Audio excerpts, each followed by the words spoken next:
I was 14 years old when my father got out of prison. And I remember just being excited watching him step off the Greyhound bus at Baton Rouge, Louisiana.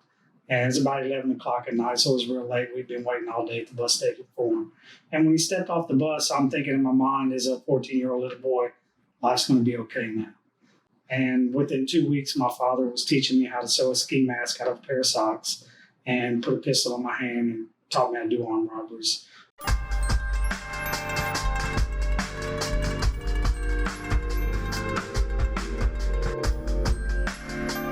Well, I'm really glad you're here.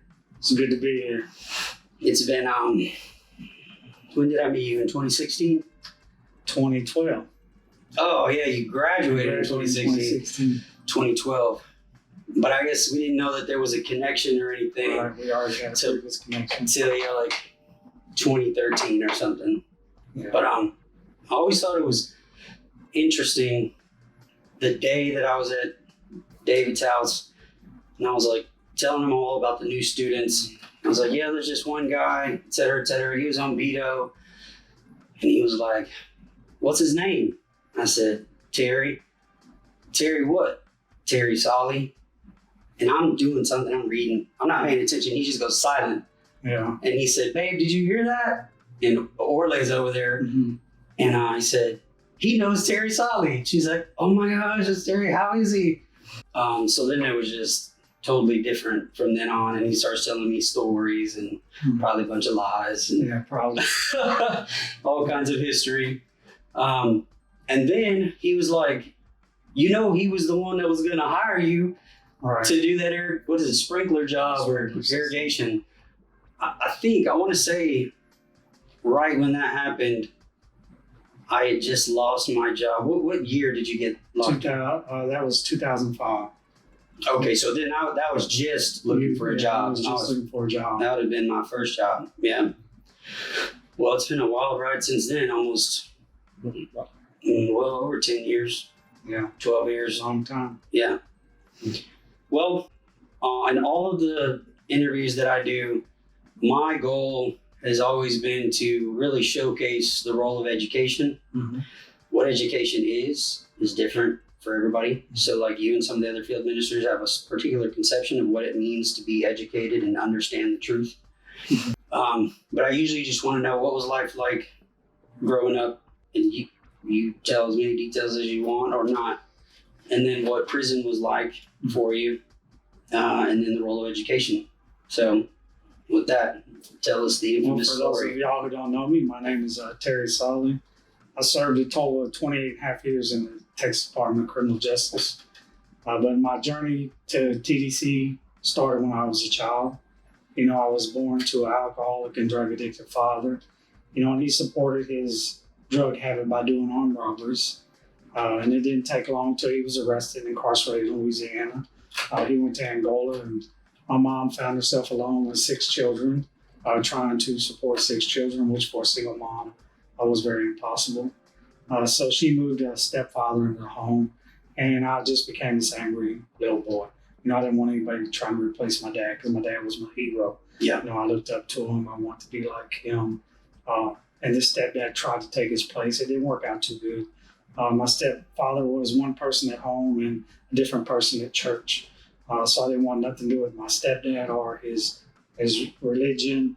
But I had this one thought in my mind that if my dad would just get out of prison, everything would be okay. He would come back, beat up my stepdad, take my mama back, and life would be okay. And eventually my dad did get out of prison. I was 14 years old when my father got out of prison. And I remember just being excited watching him step off the Greyhound bus at Baton Rouge, Louisiana. And it's about 11 o'clock at night, so it was real late. We'd been waiting all day at the bus station for him. And when he stepped off the bus, I'm thinking in my mind as a 14-year-old little boy, life's going to be okay now. And within 2 weeks, my father was teaching me how to sew a ski mask out of a pair of socks and put a pistol in my hand and taught me how to do armed robberies. So I began doing armed robberies with my father when I was 14. We were eventually caught, and he went back to Angola. I went to the detention center in Lafayette, Louisiana. I stayed there for about 5 months, and I was sentenced. I was 18 in the Louisiana Teen Institute. That sentence was probated based on 2 conditions. One, I didn't have any contact with my father until I was 18, and two, that I'd leave the state of Texas and the state of Louisiana and come to Texas where my mother had moved to. So I migrated from Louisiana to Texas when I was 5 days before I was 15 years old.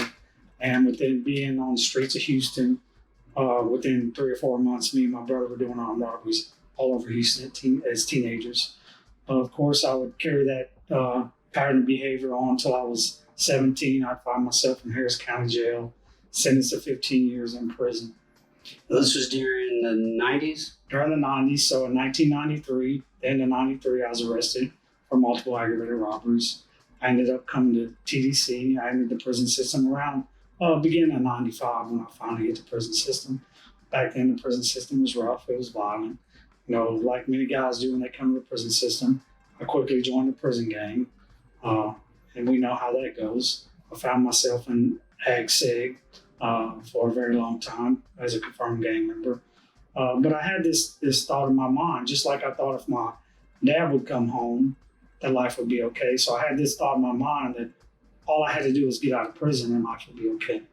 So I did 5 years in solitary confinement on Beto unit.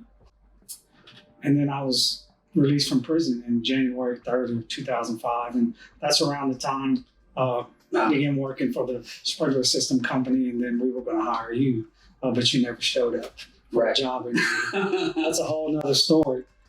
So by then you had done 10 years. 10 years? I did 10 years, 7 months, 23 days. 5 of those years in solitary confinement as a confirmed gang member. All on Beto? No, I started on Plymouth Unit in 95. No better. Yeah, no better. Young rock and roll form. We were all kids back then, trying to fit into this stereotypical view of what a convict really was. So we looked up to all the older guys who were sleeved out, tattooed gang members. And of course, as a kid, you want to fit in, so you want to be one of them. And it wasn't very long until I was one of them, right in solitary confinement. Yeah. When you were there, were you already thinking, like, at that level, like, this is a game, this is a hustle, you got to do this to get respect or earn points, or like you were consciously like, I want to be like this guy, or just sort of naturally? It just sort of naturally happened because I grew up with a father in prison. So I already had a prison mentality before I came to prison. Yeah. From listening to my dad's stories, my uncle's stories about prison life on Angola, what you had to do when you got to prison. So all of those things that they told me I did as soon as I hit the day room. Yeah. And I just lived that life down here. You know, I thought that's how prisoners were supposed to live. Mm-hmm. And that's how we were living back then. You know, I didn't know that you could be a better man even in a place like prison. You can get an education even in a place like prison. So my first prison sentence, 10 years, 7 months, 23 days, was entirely different. But I entered the free world with an education. In a brief stint that I stayed out of trouble, I was able to get a computer-aided drafting 6-month trade. And I walked out of prison and hit right into a job. They started me off at $11 an hour. And then 90 days, I was making $15 an hour. And then 90 days after that, I was making $21 an hour. So 6 months after being out of prison, because the simple 6-month vocational trade I got, I was making $21 an hour. Yeah. So I was making real good money. So education did play a role even in my first incarceration, but I took that class to get out of the fields. Yeah. So I didn't have to be out in the sun all summer. So I signed up to take a vocational class and to get out of the field. Little did I know that when I got out of prison the first time, that would be my education, that would be my biggest ally. They say getting a job is difficult. No, it's not. If you want a job, you can get a job. But I entered the free world with this ideal that if I just get out of prison, everything would be okay. And things were okay for a little while. And then my father entered my life. And things just went downhill. You know, on March 25th, 2006, me and my father were arrested for the robbery of a Wells Fargo bank in Harris County. I found myself sitting in county jail again, facing a long prison sentence. The state of Texas was trying to give me a life sentence because I just got out of prison. I was a confirmed gang member. So the state of Texas wanted to put me somewhere for a very long time. And it was at that point in 2006, sitting in Ag Sig in Harris County Jail, I sat up in my bunk, I looked around, I said, man, there's got to be more life than this. I can't keep doing this to myself. I can't keep hurting my family. I abandoned my wife. I left my 5-month-old daughter alone. So I knew that something had to change in my life, or prison would be my life. How long had you been out? I stayed out 15 months. And in that time, you met somebody and... Well, I ended up marrying a girl that I knew since our childhood. So we ended up getting married. We were married before I got out. When I got out of prison, we had a daughter. And I was out 15 months. That's not a very long time. Yeah. Especially after doing almost 11 years. Yeah. Doing over a decade in prison. So it was finding myself back in Harris County Jail, going through the holding tanks, being back in exec, having to go back and forth to court. If you've ever been through that, you know how overwhelming, exhausting, tiring it is. And I knew that if something didn't change in my life, that was going to be my life. But I also realized that though I was going to go to prison for a long time, that I didn't want to do that prison sentence like I did the first prison sentence. Do you think, so I always have a dim view of helping the youth. Mm-hmm. That's never been my thing, because I remember what I was like. Mm-hmm. And a lot of times I feel like I don't know what the answer to helping the youth snap out of that frame of mind, short of quite literally playing the role of a father or a big brother. Like it's not going to really happen through the mail or through the phone. Right. It's like really intensive. Do you think, or just what's your view on the youth? Because what you're saying is, as a kid, you learned all this stuff from your dad. So when you went to prison, you already knew what to do. It was natural. So I knew from the time I was 14 that I was coming to prison. Mm-hmm. So coming to prison was not a big shock to me. It was almost like a rite of passage. Yeah. Almost like several people I've interviewed. It was in my future. It was inevitable. Yep. Not if, but when. Yeah. But the biggest influence in all of that was my father. So speaking about the youth, we have so many youth out there that they don't have a father figure. And a lot of ministries do neglect the youth because they feel like, oh, well, the prison environment, that's where I want to be. That's where I want my prison ministry to be. But if you could stop them before they even get to prison, then you've accomplished a lot. Yeah. And that's not an easy task. So I believe that not all youth are going to reform. Some of them, it's inevitable, they're going to come to prison. Because, hard heads like us, we got to learn that way. I wonder if maybe the thing, I'm just freestyling here. I wonder in this conversation right now, if one of the things to do is to try and get them to realize that you're in prison right now with a preconceived notion of how you should be acting. Right. Because you've seen the movies or your parents. You think you got to get tattoos. You think you got to talk this, but you don't. So what's the first thing we do when we get to Harris County Jail? We start burning ink and sharpening staples, and we want a tattoo because we want to fit Hooks. And then when we get to penitentiary, we already want a tattoo. Yeah. Because we feel that is that makes us who we are. That's our identity. Yeah. And we begin adopting other people's identity of who they want us to be, rather than having our own identity. And that was me as a kid. I come to Harris County Jail at 17 years old, walk inside of a maximum security prison at 18. And I adopted this identity that really was not me. Mm-hmm. And I embraced it fully for years. But that's not really who I was on the inside. Yeah. And reaching these kids and teaching them that, there's a better way in life. They don't have to end up in prison like so many of us did. Prison doesn't have to be that rite of passage into manhood. Right. Other cultures historically and across the world have rites of passage for manhood, but for a lot of us, it was prison. So it's prison. Now I'm here. I'm doing time. No big deal. I'll be out. And especially now in our culture we live in today, because kids don't think it's any big deal. Well, I'll go do some time in juvenile. Or I'll go do some time in county jail and get out. It's not a big deal. Yeah. Because they're so used to it. They see their fathers. They see their uncles. They see their brothers. So it's not a big deal. Yeah. It's their whole worldview that's tainted. When I was in state jail, Hutchins State Jail, and I was 18, and I went to SEG for 2 weeks. Mm-hmm. And my friend was right next to me, and they brought the scared straight kids through. Yeah. Right. So we're all supposed to put on a show and act crazy. And I'm thinking of it now, like, I don't know if they would do this now, because there was nothing preventing us from spitting on them or shooting. They just brought them right there while looking the cells. And I remember, I can't remember his real name, his Leprechaun. He's in the cell next to me and we're friends. And here comes this little kids. And one of them looks at Leprechaun and says, Theo. That was his uncle. Yeah.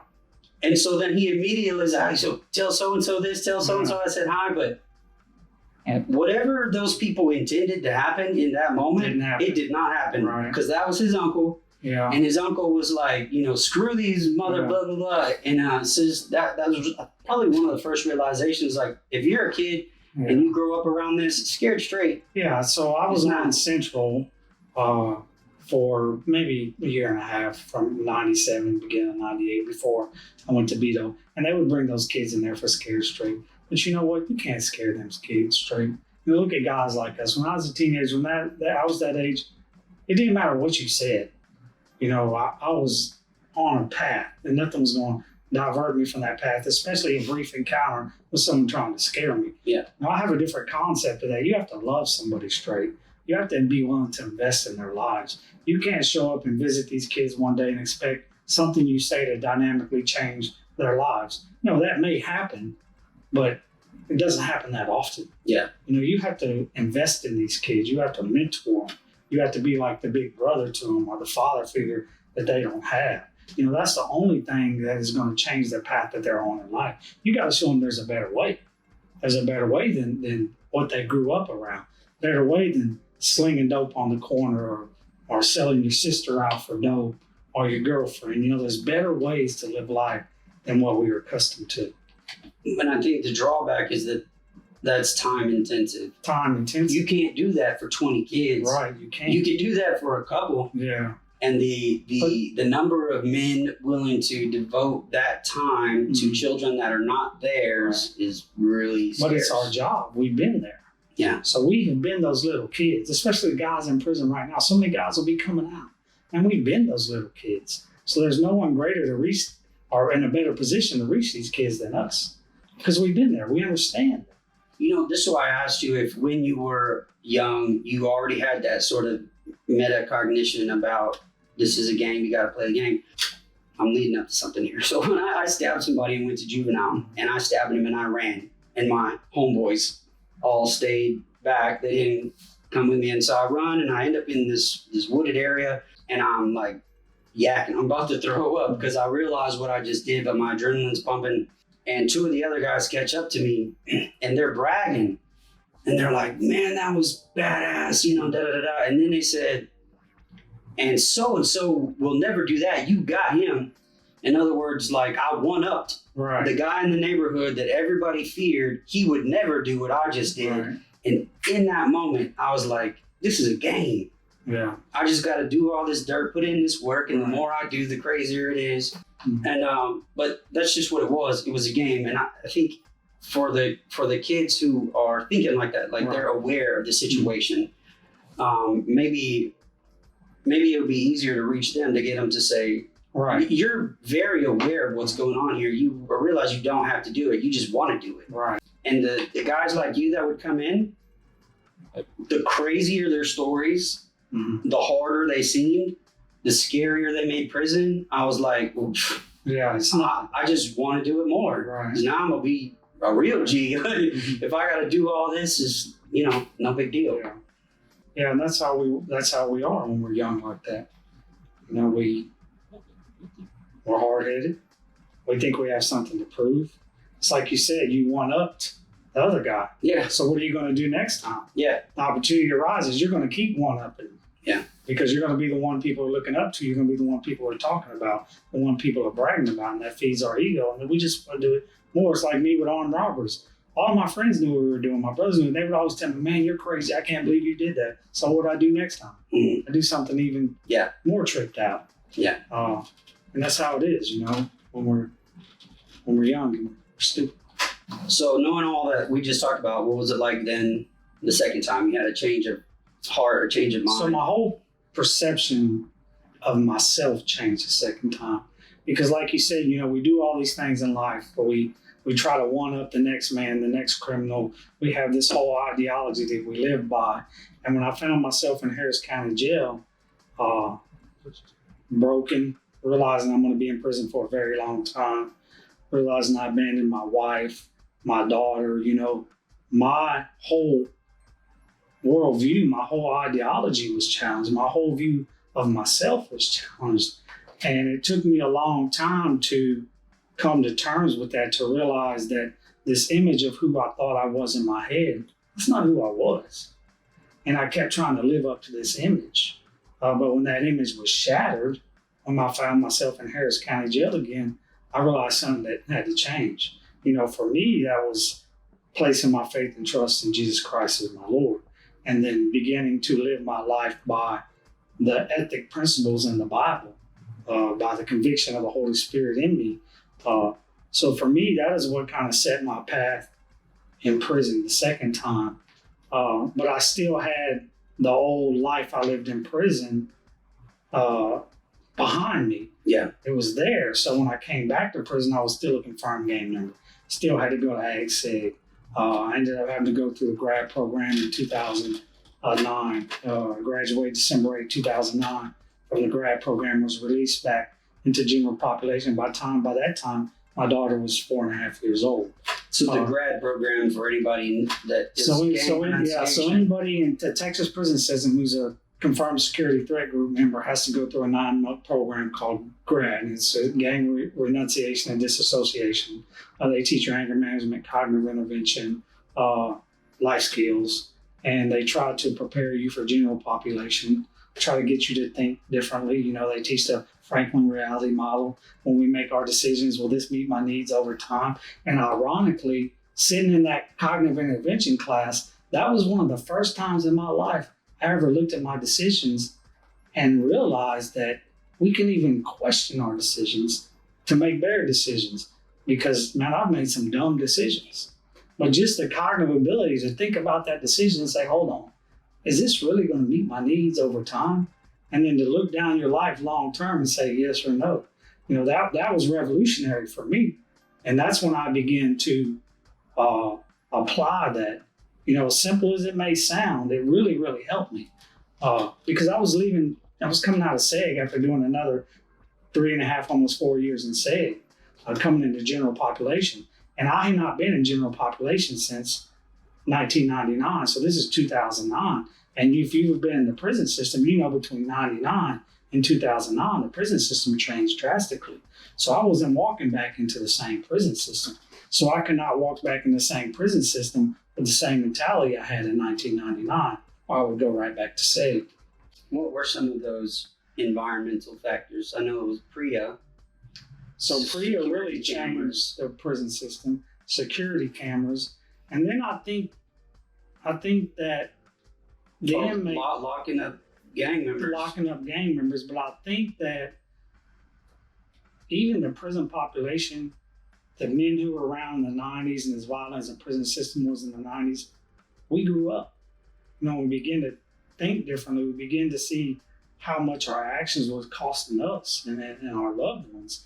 Because there was an exodus of men leaving prison gangs. They've been prison gang members for a long, long time. I mean, some real OGs just saying, you know what, I can't do this no more. I put in everything I can put into this. And so that was one aspect. And then PREA and safe prisons, the cameras. So it was a whole different prison system. So I knew walking out of SEG, I had to make better decisions or I'd be right back in SEG. So I went to Ramsey Union. I began working in the spray room, developing a trade, and I began training guys in the spray room that would come out of grad. So I'd get guys coming out of grad who were gang members for a long time but wanting a different life. I'd teach them how to seal, wax, furniture, finish furniture. And but then the opportunity for me to go to the seminary program came up, and then in 2011 they called me to the chaplain's office. And I'm like, why are you calling me to the chaplain's office? It's the last place I'm going.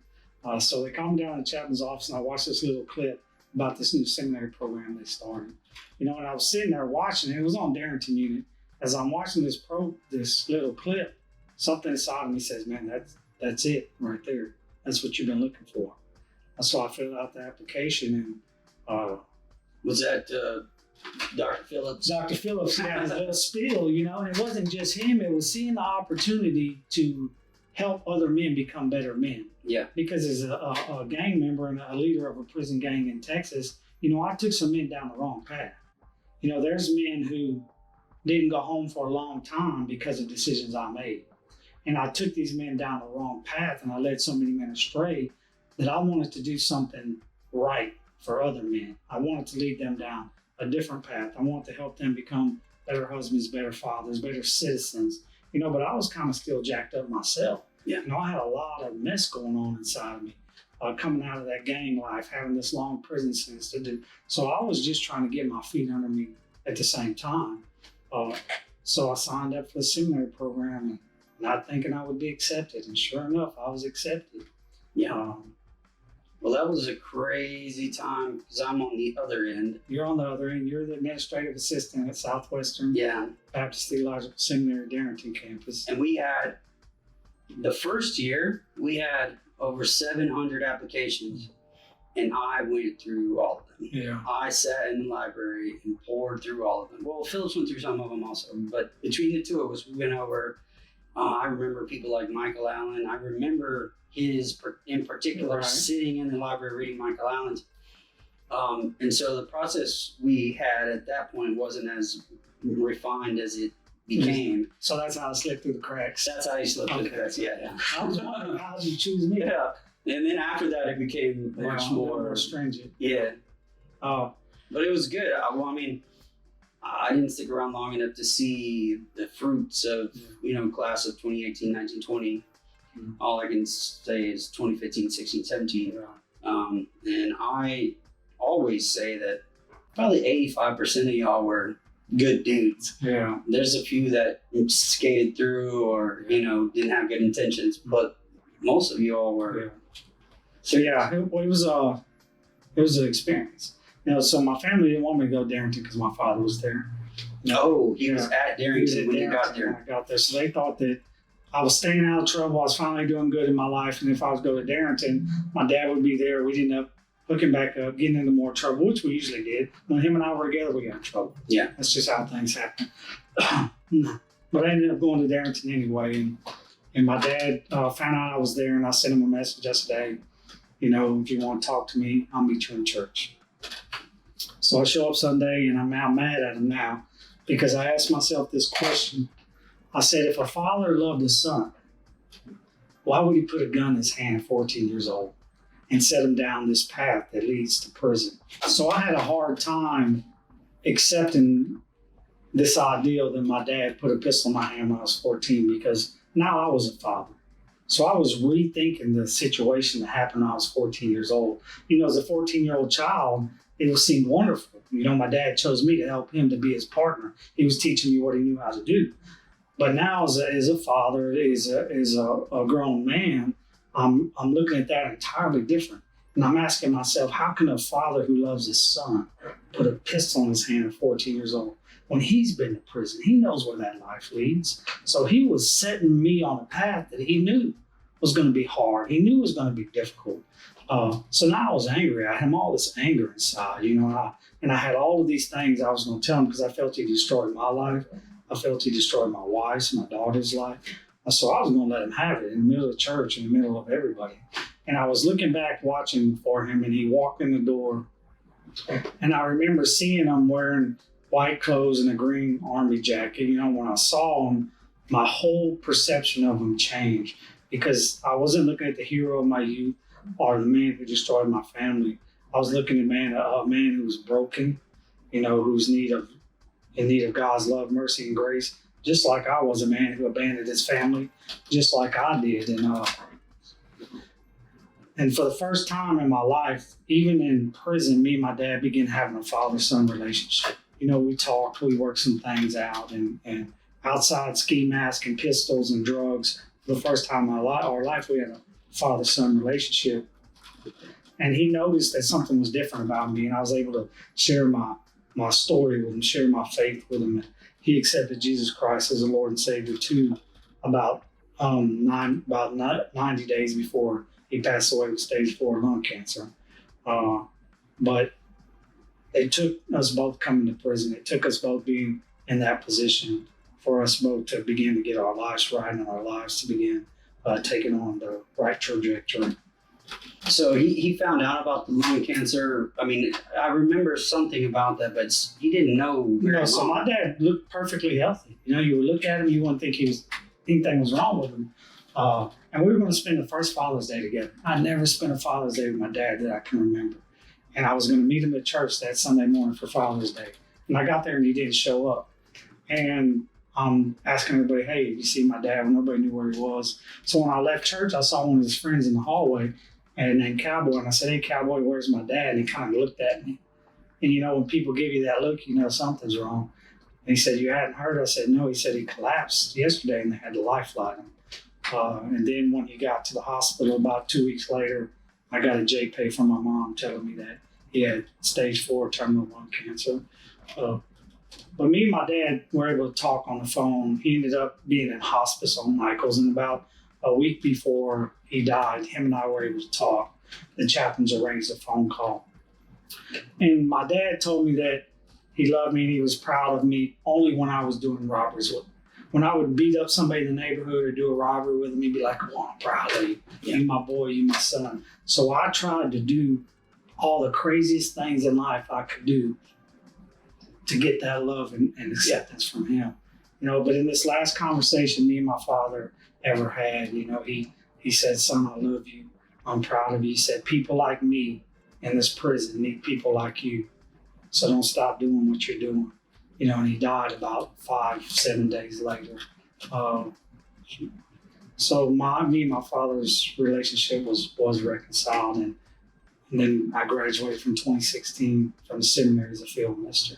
And that's a whole nother story.